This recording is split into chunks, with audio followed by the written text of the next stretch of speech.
How to travel to Malaysia, മലേഷ്യയിലേക്ക് എങ്ങനെ പോകാം. മലേഷ്യയെ പറ്റി പറയുകയാണെങ്കിൽ ഒരുപാട് കാര്യങ്ങളുണ്ട് ഇന്ത്യൻസിന് ഫേവറേറ്റ് ആവാൻ.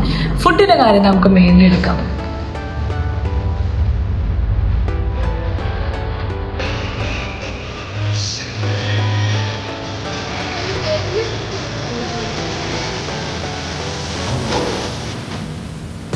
Hello, welcome back to Vinod. So vacation ആയിട്ട് എല്ലാവരും ഓരോരോ ട്രിപ്പ് പ്ലാൻ ചെയ്യണം. എവിടെ പോകണം, അവിടെ പോകണം, കുറെ ഭയങ്കര പ്ലാനിങ് ആയിരിക്കില്ല. കുറച്ച് പേരെങ്കിലും നമുക്ക് ഈ തവണ ഒരു വെറൈറ്റിക്ക് ഇന്റർനാഷണൽ ട്രാവൽ ആയാലും അത് പ്ലാൻ ചെയ്യുന്നവരുണ്ടാവും. സോ ആദ്യമായിട്ട് ഇന്റർനാഷണൽ ട്രാവൽ ചെയ്യുമ്പോൾ നമുക്ക് ഒരുപാട് ക്വസ്റ്റ്യൻസ് ഉണ്ടാവും. എങ്ങോട്ട് പോകണം, ഏത് കൺട്രിയാണ് ബെസ്റ്റ് ഫോർ ഫസ്റ്റ് ടൈമർ, അതേപോലെ തന്നെ നമ്മൾ ഇതിൻ്റെ ഒരു കൺട്രി എടുക്കുകയാണെങ്കിൽ എന്തൊക്കെ കാര്യങ്ങൾ ശ്രദ്ധിക്കണം, വിസ, അങ്ങനെ കുറേ റിക്വയർമെന്റ്സ് ഒക്കെ ഭയങ്കര ഡൗട്ടായിരിക്കും. സോ മലേഷ്യ മിക്കവാറും നമ്മുടെ മലയാളികൾ ഫസ്റ്റ് ട്രാവൽ ചോയ്സ് ആയിട്ട് എടുക്കുന്ന ഒരു കൺട്രിയാണ് ആദ്യമായിട്ട് ഇന്റർനാഷണൽ ട്രാവൽ പോകുമ്പോൾ. സോ ഐ തോട്ട് ഞാൻ മലേഷ്യ പോയ എൻ്റെ ഒരു അറിവ് വെച്ചിട്ട് തോന്നിയ കാര്യങ്ങളും എക്സ്പീരിയൻസും, എന്തൊക്കെയാണ് റിക്വയർമെന്റ് വേണ്ടത്, വിസ വേണോ വേണ്ടേ, എത്ര നാളത്തേക്ക് വേണ്ട എന്നുള്ള എല്ലാ ഡൗട്ട്സും എക്സ്റ്റെൻസീവ് ആയിട്ട് നമ്മൾ ഈ വ്ളോഗിൽ ഡിസ്കസ് ചെയ്യുന്നുണ്ട്. നമുക്കൊരു സ്ഥലത്ത് പോകണമെങ്കിൽ നമ്മൾ എന്താ ആദ്യം നോക്കുക, യൂട്യൂബ് വ്ളോഗ്സിൽ കുറേ സാധനങ്ങളൊക്കെ പോയിട്ട് പരിതും അവിടെ എന്തൊക്കെ വേണം എന്നുള്ളതൊക്കെ നമ്മൾ ബ്ലോഗിലൂടെയാണ് അറിയാം. സോ ഞാൻ മലേഷ്യയിൽ ആദ്യമായിട്ട് പോകുന്നവരെ എനിക്ക് നല്ല സ്ട്രെസ്സാണ് കേട്ടോ. എന്താ എവിടെയാണെന്ന് ഒരു പിടിയില്ല. ആദ്യമായിട്ടുള്ള ഇന്റർനാഷണൽ ട്രാവൽ ആയതുകൊണ്ട് തന്നെ നമുക്ക് പാസ്പോർട്ട് എടുത്ത് വെക്കണമെന്ന് മാത്രം അറിയാം, ബാക്കി എന്തൊക്കെയാന്നുള്ള ഒരു പിടിയില്ല. സോ ഞാനിങ്ങനെ ഓരോ വ്ലോഗ് കാണുമ്പോൾ എല്ലായിടത്തും പല ആയിട്ട് സ്കാറ്റേർഡ് ആയിരുന്നു ഇൻഫർമേഷൻ. ഒന്നിൽ വിസനെ പറ്റി പറയുന്നുണ്ട്, ഒന്നിൽ വേറെ കാര്യങ്ങളൊന്നും ഇല്ല. അങ്ങനെ പലതരത്തിൽ സ്കാറ്റേർഡ് ആയപ്പോൾ എനിക്ക് തന്നെ തോന്നി നോക്കി ഞാൻ പോയി വന്നിട്ട് എനിക്ക് ഒരു A to Z കാര്യങ്ങൾ ഹെൽപ്ഫുൾ ആയിട്ട് ഒരൊറ്റ ബ്ലോഗിൽ പെട്ടെന്ന് ഒരാൾക്ക് മനസ്സിലാവാൻ പാകത്തിന് ചെയ്യണമെന്ന്. സോ ആ ബ്ലോഗാണ് നമ്മൾ ഇന്ന് ചെയ്യാൻ പോകുന്നത്.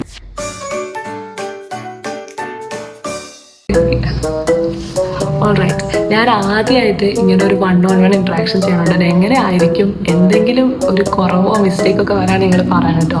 കാരണം എന്താ വെച്ചാൽ ഞാൻ ഒരുപാട് യൂട്യൂബേഴ്സിനെ കാണും, but it's not that easy. നമുക്കിങ്ങനെ ഒരു ക്യാമറയിലേക്ക് മൂവ് ഒന്നും ചെയ്യാണെങ്കിൽ അനങ്ങാണ്ടിരുന്ന് പറയണ്ടേ. So bear with me if it gets bored, but the information I'm going to share you will be helpful for you if you are traveling or are dreaming of a Malaysian trip. So it's worth the wait. Okay, but എവിടെ തുടങ്ങും, എങ്ങനെ തുടങ്ങും, I am really confused. Because മലേഷ്യനെ പറ്റി പറയുകയാണെങ്കിൽ ഒരുപാടുണ്ട്. എന്തുകൊണ്ട് Malaysia, അതിൽ നമുക്ക് തുടങ്ങാം. സോ മലേഷ്യ മിക്കവാറും ആൾക്കാർ ചൂസ് ചെയ്യാനുള്ള പ്രധാന കാരണം എന്താണെന്ന് അറിയാമോ? Probably one of the best reason എന്ന് പറയുന്നത് മലേഷ്യയിലേക്ക് പോകാൻ ഇന്ത്യക്കാർക്ക് വിസ വേണ്ട.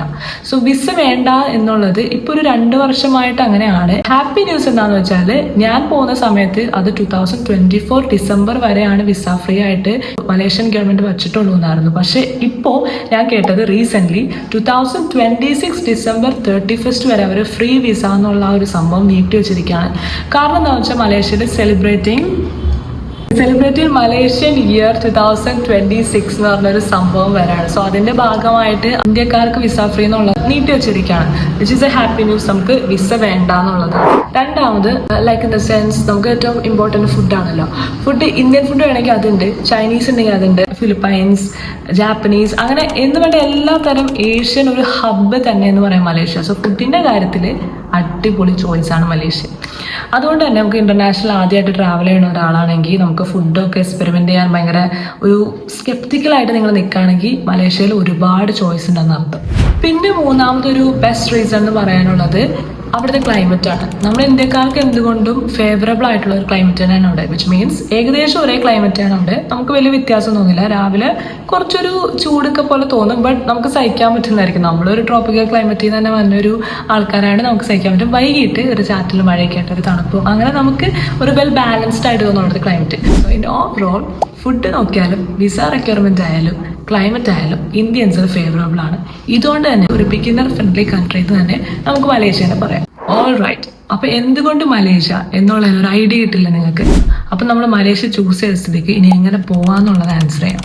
സോ ബേസിക്കലി നമ്മളൊരു ഇന്റർനാഷണൽ ട്രാവൽ ആദ്യമായിട്ട് എടുക്കുമ്പോൾ ഫസ്റ്റ് നമ്മുടെ മനസ്സിലേക്ക് വരാൻ എന്താ, പാസ്പോർട്ട് എടുക്കണമെന്നായിരിക്കും. അപ്പൊ നിങ്ങളൊരു പാസ്പോർട്ട് ഞാൻ എടുത്തു വെച്ചാണ്. പക്ഷെ എടുക്കാത്ത ആൾക്കാരുണ്ടെങ്കിൽ അവർക്ക് വേണ്ടി നമുക്ക് ഫസ്റ്റ് പോയിന്റ് ആയിട്ട് പാസ്പോർട്ട് എടുക്കാന്ന് തന്നെ ആഡ് ചെയ്യാല്ലേ. സോ പാസ്പോർട്ട് ഇല്ലാത്തവരാണെങ്കിൽ ഒരു കാര്യം പറയാം, നിങ്ങളിപ്പോ അടുത്ത മാസം ആയിക്കോട്ടെ, അടുത്ത കൊല്ലമായിക്കോട്ടെ, അല്ലെങ്കിൽ 2 കൊല്ലം കഴിഞ്ഞിട്ടാണ് നിങ്ങൾ ഈ പ്ലാൻ ചെയ്യണമെങ്കിലും നിങ്ങൾക്ക് ഇപ്പൊ ചെയ്യാവുന്ന ഒരു പരിപാടി എന്താണെന്ന് വെച്ചാൽ പാസ്പോർട്ട് എടുത്തു വെക്കാന്നുള്ളതാണ്. സോ അത് നേരത്തെ എടുത്തു വെച്ചാൽ തന്നെ അത്രയും സ്ട്രെസ് കുറയണം. സോ എടുക്കാത്തവരാണെങ്കിൽ ഇപ്പൊ നിങ്ങൾക്ക് ചെയ്യാൻ പറ്റുന്ന വെരി ഫസ്റ്റ് സ്റ്റെപ്പ് എന്ന് വെച്ചാൽ പാസ്പോർട്ട് എടുത്തവരുടെ കയ്യിൽ വെച്ചു. പാസ്പോർട്ട് എടുത്തു കഴിഞ്ഞാൽ പിന്നെ നമ്മുടെ രണ്ടാമത്തെ സ്റ്റെപ്പ് എന്ന് പറയുന്നത് ക്രിയേറ്റ് ആൻ ഐറ്റിനറി. ഐറ്റിനറി ഉണ്ടാക്കുന്നത് വേറെ ഒന്നും കൊണ്ടല്ല, നമ്മുടെ കമ്മിങ് സ്റ്റെപ്പുകൾക്ക് വളരെ ഹെൽപ്ഫുൾ ആയിട്ടുള്ള ഒരു സ്റ്റെപ്പാണ് ഈ ഐറ്റിനറി ഉണ്ടാക്കുന്നത്. മെയിൻ തിങ് ഈസ് നമുക്ക് എവിടെയൊക്കെ പോകണം, എത്രയൊക്കെ സ്പെൻഡ് ചെയ്യണം, ഓരോ ദിവസം എവിടെ എന്ത്, അതിൻ്റെ ഒപ്പം തന്നെ ഒരു വലിയ ഫാക്ടറാണ് എല്ലാത്തിൻ്റെ ഒരു എസ്റ്റിമേറ്റ് ഏകദേശം നിങ്ങളുടെ കയ്യിൽ കിട്ടുകയാണ്. എസ്റ്റിമേറ്റ് കിട്ടിയാലുള്ള ഗുണം എന്ന് വെച്ചാൽ നമ്മൾ എത്ര പൈസ കൈ കരുതണം, അതുപോലെ എത്രയാവും, എത്ര നമ്മൾ സേവിങ്സ് കൂട്ടി വയ്ക്കണം എന്നൊക്കെ ഉള്ളത് ഒരു ധാരണ ഉണ്ടാവും. സോ നിങ്ങൾ അടുത്ത കൊല്ലം പോവാണെങ്കിലും ഞാൻ പറയും ഇപ്പോഴേ നിങ്ങൾ ആ ഒരു ഐറ്റിനറി ഉണ്ടാക്കിയിട്ടാൽ നിങ്ങൾക്ക് അത്രയും ഐഡിയ കിട്ടുകയാണ്. സോ നമുക്ക് വരും ദിവസങ്ങളിൽ എന്തെങ്കിലും ആഡ് ചെയ്യണം, റിമൂവ് ചെയ്യണം എന്നുണ്ടെങ്കിലൊക്കെ ആ ഐറ്റിനറി നമുക്ക് മാറ്റിയെടുക്കാവുന്നുള്ളൂ. സോ ഞാൻ പോകുമ്പോൾ ഒരു 6 മാസം മുമ്പേ ഞാൻ ഐറ്റിനറി ക്രിയേറ്റ് ചെയ്യുന്നുണ്ടോ, 6 മാസമല്ല അതിന് കൂടുതൽ ഞാൻ എടുത്തിരുന്നു. കാരണം എന്താ വെച്ചാൽ ഞാൻ എങ്ങനെ ആരുടെ ഒപ്പം പോവാ, ചിലപ്പോൾ ഞാൻ സോളോ ആയിട്ടാണോ പോവാതെ വേറെ എന്തെങ്കിലും കൂട്ടുകാരോ അല്ലെങ്കിൽ ട്രാവൽ ടീമൊക്കെ കൂടെ ഉണ്ടാവുന്നുള്ളത് എനിക്കറിയില്ല. പിന്നെ മലേഷ്യ നമുക്ക് ആദ്യമായിട്ടൊരു കൺട്രിയാണ് പോകുന്നതെങ്കിലും നമുക്ക് ഏകദേശം നമ്മൾ വ്ളോഗ് കണ്ടിട്ട് അറിയാവുന്നതുകൊണ്ട് ഒരു എന്താ പറയാ, മൊത്തത്തിൽ നമുക്കൊരു ഒന്നും അറിയാത്ത ഒരാളെ പോലെ ഇരിക്കില്ല, നമുക്ക് അവിടെ ചെന്ന് എന്താ ചെയ്യേണ്ടതെന്നൊരു ഐഡിയ കിട്ടും. സോ ഇതാട്ടോ എൻ്റെ പ്ലാനർ ബുക്ക്. എന്താ പറയുക, ഞാൻ ട്രാവൽ ചെയ്യുമ്പോൾ ഒരുപാട് പ്ലാൻ ചെയ്യണ ആളാണ്. കണ്ടന്റ് ആയാലും അതുപോലെ തന്നെ പോയിട്ടുള്ള കാര്യങ്ങൾ അവിടെ ചെന്നിട്ട് ഏതൊക്കെയാണ് നമുക്ക് പ്ലാൻ ചെയ്യും. So I like to plan. എന്നെ സംബന്ധിച്ച് ഇങ്ങനെ ഒരു ബുക്ക് വളരെ ഇമ്പോർട്ടൻ്റ് ആണ്. സോ ഞാൻ മലേഷ്യ പോയ കാര്യങ്ങളൊക്കെ ഇങ്ങനെ എക്സ്റ്റെൻസീവ് ആയിട്ട് ഞാൻ അതിങ്ങനെ എഴുതി വെച്ചേക്കാട്ടോ, എന്തൊക്കെ കരുതണം എന്നൊക്കെ ഉള്ളത്. സോ എനിക്ക് ഇഷ്ടമാണ് ഇങ്ങനെ പ്ലാൻ ചെയ്യാൻ. എൻ്റെ പ്ലാനറിൽ കണ്ടോ 2 കളേഴ്സിലാണ് എല്ലാം എഴുതാം. കാരണം എനിക്ക് ഹൈലൈറ്റ് ആയിട്ടുള്ളത് ബ്ലൂയിലും ബാക്കി കാര്യങ്ങളൊക്കെ റെഡിലും. ഐറ്റിനറി ഉണ്ടാക്കുമ്പോൾ ഒരു ബെസ്റ്റ് സോഴ്സ് എന്ന് വെച്ചാൽ പോയ ആൾക്കാരുടെ വ്ളോഗാണ്. എനിക്ക് കൂടുതൽ ഡീറ്റെയിൽഡ് ആയിട്ടുള്ള വ്ളോഗ് കാണാനാണ് ഇഷ്ടം. സോ അങ്ങനെ നോക്കുമ്പോൾ എനിക്ക് ഫേവറേറ്റ് ആയിട്ട് തോന്നിയ വ്ളോഗ് സന്തോഷ് ജോർജ് കുളങ്ങരയുടെ വ്ളോഗ്സ് ആയിരുന്നു. അതെന്ന് പറയുമ്പോൾ ഒരു ദിവസം തന്നെ കോലാലംപൂരിലെ ഒരു സിറ്റി ഫുള്ള് കറങ്ങണ ഒരു 30 മിനിറ്റ് വീഡിയോ ഒക്കെ ആയിരിക്കും. പക്ഷെ നിങ്ങൾക്ക് വേണമെങ്കിൽ 2xലേക്ക് ഇട്ട് കാണാം. പക്ഷെ എന്താ പ്രത്യേകത വെച്ചാൽ പുള്ളി എവിടെ പോയാലും അവിടുത്തെ റേറ്റ് കൃത്യമായിട്ട് പറഞ്ഞു തരും. അത് ഇന്ത്യൻ കറൻസിയിലേക്ക് കൺവേർട്ട് ചെയ്ത് പുള്ളി പറയും. സോ അത്രയും ഡീറ്റെയിൽഡ് ആയിട്ടൊരു വ്ളോഗ് ഞാൻ വേറെ എവിടെ കണ്ടിട്ടില്ല. അങ്ങനെ ഒരു ട്രാവൽ വ്ളോഗ് ചെയ്യാനാണ് എനിക്ക് പേഴ്സണലി ഇഷ്ടം. ബിക്കോസ് കാണുന്നവർക്ക് എല്ലാം ഒരൊറ്റ വീഡിയോയിൽ കിട്ടുകയാണ്. That's a lot of information at one go. So സമയം വേസ്റ്റ് ചെയ്യുന്നില്ല, എല്ലാ ഇൻഫർമേഷനും പറയുന്നുണ്ട്. അങ്ങനെ ഒരു വ്ളോഗാണ് സന്തോഷ് ജോർജ് കുളങ്ങരയുടെ. പോണേന് കുറെ നാൾ മുമ്പ് ഐറ്റിനറി ക്രിയേറ്റ് ചെയ്തുകൊണ്ട് തന്നെ എനിക്ക് എവിടെ എന്തൊക്കെ റേറ്റ്, എത്രയൊക്കെ പൈസ കരുതണം എന്നുള്ളത് ഒരു ഐഡിയ ഉണ്ടായിരുന്നു. നമ്മൾ ഐറ്റിനറി ക്രിയേറ്റ് ചെയ്ത് കഴിഞ്ഞാൽ നമ്മുടെ തേർഡ് സ്റ്റെപ്പ് നാച്ചുറലി ഈസി ആയിക്കോളും, which is about currency. Malaysian ringgit എന്നാണ് മലേഷ്യയിലെ കറൻസിനെ പറയാ. അത് നമ്മുടെ ഇന്ത്യൻ റുപ്പിയിലേക്കാട്ടും ഒരു 20 മടങ്ങ് കൂടുതൽ വാല്യൂ കൂടുതൽ എന്ന് പറയാം. അതായത് നമ്മുടെ ഒരു മലേഷ്യൻ റിങ്കിറ്റ് എന്ന് പറഞ്ഞാൽ നമ്മുടെ നാട്ടിലെ 20 റുപ്പിയാണ്. സോ അത് വെച്ചിട്ട് നമുക്ക് കണക്ട് ചെയ്യാം. അപ്പം കുറെ കൺഫ്യൂഷൻ ഒക്കെ തോന്നും ആദ്യമായിട്ട് പോകുന്നവരാണെങ്കിൽ. സോ ഇൻ ദാറ്റ് കേസ് നമ്മൾ എന്താ വെച്ചാൽ ആ ഇറ്റിനറി ഉണ്ടാക്കിയതിന്റെ ഒപ്പം തന്നെ നമുക്കിവിടെ ഒരു ബാർ ഇട്ടിട്ട് ഇന്ത്യൻ റുപ്പി അങ്ങനെ എഴുതി പോവാം. സോ ഞാൻ പറയുന്നത് സോളോ ട്രാവൽ ഒക്കെ ചെയ്യുന്നവർക്ക് ഇൻഫർമേഷൻ യൂസ്ഫുൾ ആയിരിക്കും. അതല്ല നിങ്ങൾ ഗ്രൂപ്പ് ട്രാവൽ ആണെങ്കിൽ കൂടി നിങ്ങൾ ആദ്യമായിട്ട് ഇന്റർനാഷണൽ ട്രാവൽ ചെയ്യുകയാണെങ്കിൽ ഒരു പക്ഷേ ഈ ഒരു സിസ്റ്റം ആയിരിക്കും നമുക്ക് ഫോളോ ചെയ്യാൻ കുറച്ചുകൂടി ഫേവറബിൾ ആയിട്ട് തോന്നുക. Because we are doing it for the first time. അതേ നമുക്ക് പിന്നെ കുറെ കൺട്രീസ് ഒക്കെ പോകുകയാണെങ്കിൽ അല്ലെങ്കിൽ പോയി കഴിഞ്ഞവരാണെങ്കിൽ കാണണമെങ്കിൽ അവർക്ക് ഇത് വലിയ big deal. But let me tell you, ഞാനൊരു ബിഗിന്നർ ഫ്രണ്ട്ലി എന്ന രീതിയിലാണ് ഈ വീഡിയോ ചെയ്യുന്നത്.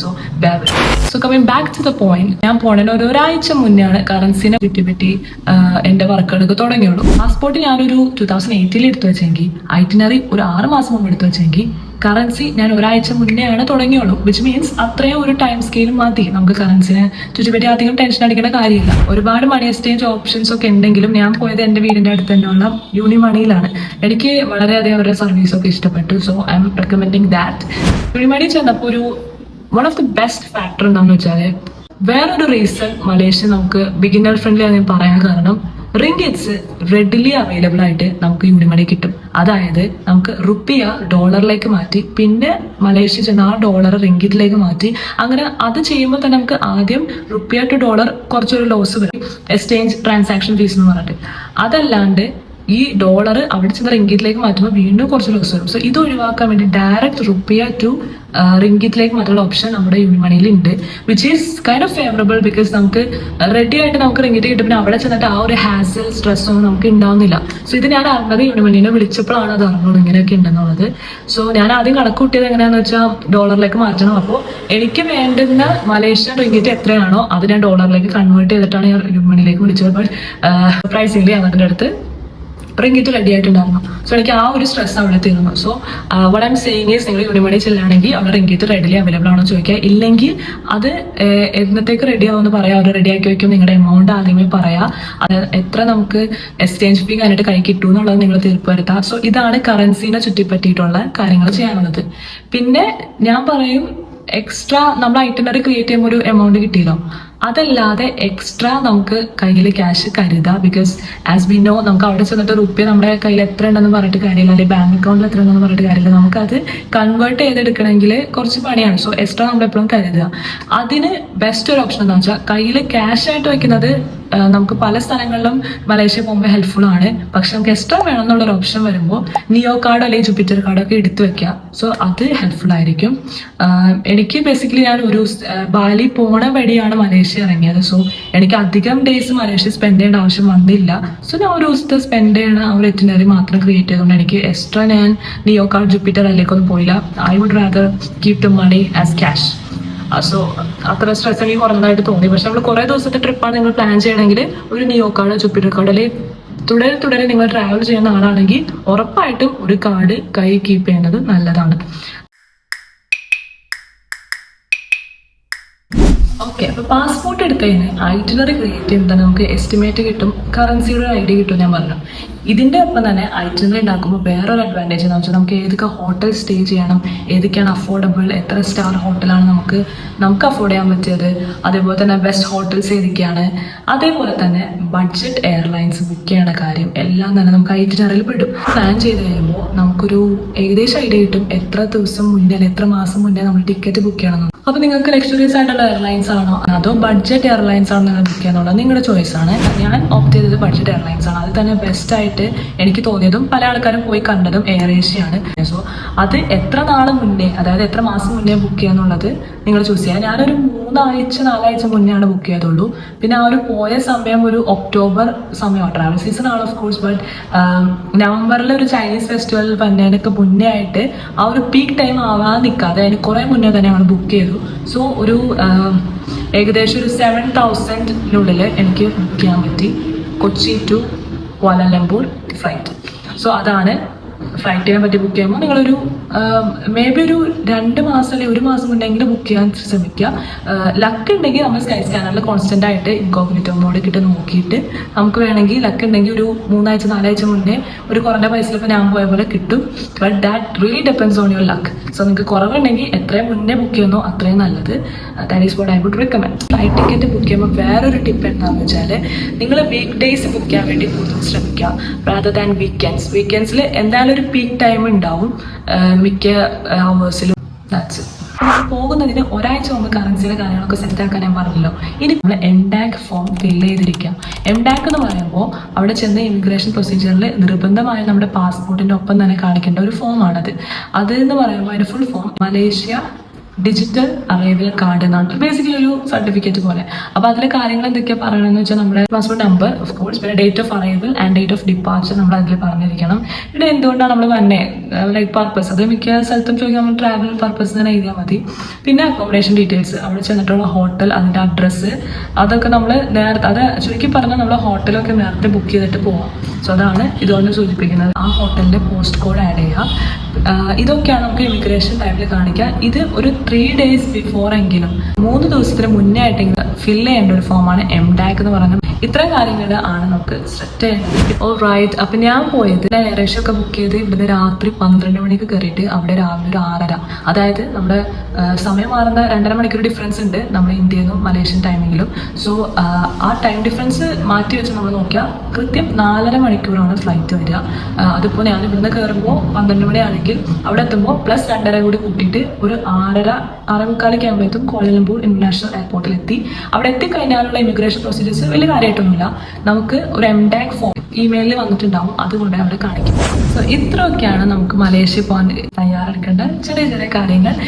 One of the biggest advantage എന്താ വെച്ചാൽ ഇത്രയൊക്കെ ഉള്ളൂ. കാരണം വേറെ രാജ്യങ്ങൾക്ക് ഇതിന് കൂടുതൽ പ്രൊസീജിയേഴ്സ് ഉണ്ട്. സോ ഇതും വേറൊരു റീസൺ ആണ് മലേഷ്യ കുറേ ആൾക്കാർ ചൂസ് ചെയ്യാനുള്ള കാരണം. അപ്പോൾ എന്തുകൊണ്ട് മലേഷ്യ എന്നുള്ളതിൻ്റെ ഒരു സമ്മറൈസേഷൻ പറഞ്ഞാൽ നമ്മളവിടുത്തെ ഫുഡാണ് ഏറ്റവും ഫസ്റ്റ് പറയുന്നത്. ഫുഡിങ് മൈസെൽഫ്. പിന്നെ വിസ റിക്വയർമെൻറ്റ് ഇല്ലാത്തത്, which makes it very favourable for Indians.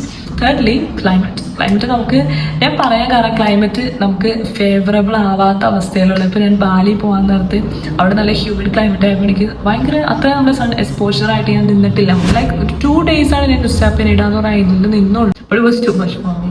അപ്പോൾ നമുക്ക് സൺസ്ക്രീനൊക്കെ അങ്ങ് വാരി പൊത്തിയിട്ട് വേണം പോകാൻ, അത്രക്കും ചൂട് ക്ലൈമറ്റാണ്. സോ കാണുമ്പോൾ വെള്ളവും ഒരു കോസ്റ്റൽ ഏരിയയൊക്കെ ആണെങ്കിലും ആ ഹ്യൂമിഡിറ്റി കാരണം നമുക്ക് ഭയങ്കര ഒരു ഇതുവരെ എക്സ്പോസ്ഡ് ആവാത്തൊരു ഹീറ്റ് നമുക്കിങ്ങനെ തോന്നും. സോ അതൊക്കെ വെച്ച് നോക്കുമ്പോൾ മലേഷ്യ വളരെ ഫേവറബിൾ ക്ലൈമറ്റ് ആയിരുന്നു. അതുകൊണ്ടാണ് ഈ ക്ലൈമറ്റ് പ്രത്യേകം എടുത്തു പറയാൻ കാരണം. എന്നിരുന്നാൽ തന്നെ നിങ്ങളൊരു ക്യാപ്പോ അല്ലെങ്കിൽ എന്തെങ്കിലും സൺസ്ക്രീനൊക്കെ കരുതുക. കാരണം രാവിലത്തെ ആ ഉച്ച സമയം ഇത്രയും ചൂട് കൂടുതലാണ്, ഇവിടത്തേക്കാളും ഒരിത്തിരി കൂടുതലാണ്. സോ അവിടെ ചെന്നിട്ടുള്ള കാര്യങ്ങൾ ഞാൻ മലേഷ്യയിലെ ക്വാലലംപൂർ സിറ്റിയിൽ ഞാൻ ഒരു ദിവസം സ്പെൻഡ് ചെയ്തതൊക്കെ എനിക്ക് എക്സ്റ്റെൻസീവായിട്ട് ഒരു വ്ളോഗിൽ പറയണമെന്നുണ്ട്. സോ അതായിരിക്കും മിക്കവാറും എൻ്റെ നെക്സ്റ്റ് വ്ളോഗ്. കാരണം അവിടെ എത്തിച്ചെന്നിട്ടുള്ളത് ഒരു വലിയ കഥയാണ്. ഒരു ദിവസം കൊണ്ട് ഞാൻ ക്വാലലംപൂരിലെ മിക്ക സ്ഥലങ്ങളും കവർ ചെയ്തെന്നുള്ളതാണ് എൻ്റെ ഐറ്റിനറിയിൽ എനിക്ക് ഹൈലൈറ്റഡ് ആയിട്ട് പറയാനുള്ള കാരണം മോസ്റ്റ് പീപ്പിൾ ക്വാലലംപൂർ കുറേ ദിവസം ഒരു ഐറ്റിനറിയിൽ എടുക്കാം.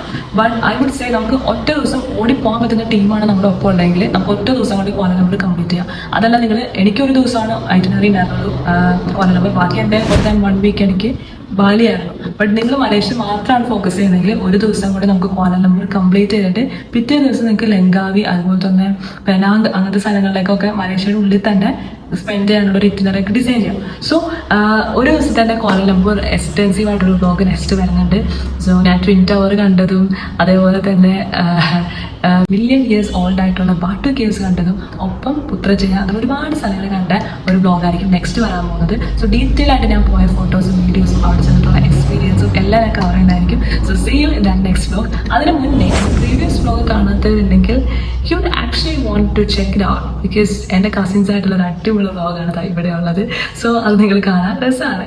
സോ ആദ്യമായിട്ടാണ് ഞാൻ ഒരു ട്രോൾ ടൈപ്പൊക്കെ ട്രൈ ചെയ്ത് നോക്കിയത്. കാരണം ഉണ്ടാക്കുന്ന സമയത്ത് ഇതൊക്കെ കണ്ടാണെങ്കിൽ ചിരിക്കുമെന്നായിരുന്നു. But luckily it worked out. സോ നിങ്ങളത് പോയി കാണാം, എന്നിട്ട് നിങ്ങളുണ്ടെന്ന് പറയാം. സോ ഈ ഒരു ഇൻഫോർമേറ്റീവ് വ്ലോഗ് നിങ്ങൾക്ക് ഹെൽപ്ഫുൾ ആയെങ്കിൽ അറിയിക്കുക. കാരണം കമ്മിങ് വ്ലോഗിൽ ഞാൻ ബാലിയിലേക്ക് ഇന്ത്യയിൽ നിന്ന് എങ്ങനെ പോകാം, ഒരുപാട് പേർക്ക് ആഗ്രഹമുള്ള സ്ഥലമാണ് ബാലി പോകണം എന്നുള്ളത്. സോ ബാലി എങ്ങനെ പോയി ഞാൻ അവിടെ ഒരു 1.5 ആഴ്ച സ്പെൻഡ് ചെയ്തതും ഓരോ ഡെയിലി ഞാൻ എവിടെയൊക്കെ പോയി എന്നുള്ളതൊക്കെ കമ്മിങ് വ്ലോഗ്സിൽ വരുന്നതാണ്. So if you want to check it all out, keep me subscribed so that I may come in your feed. So see you in my next vlog.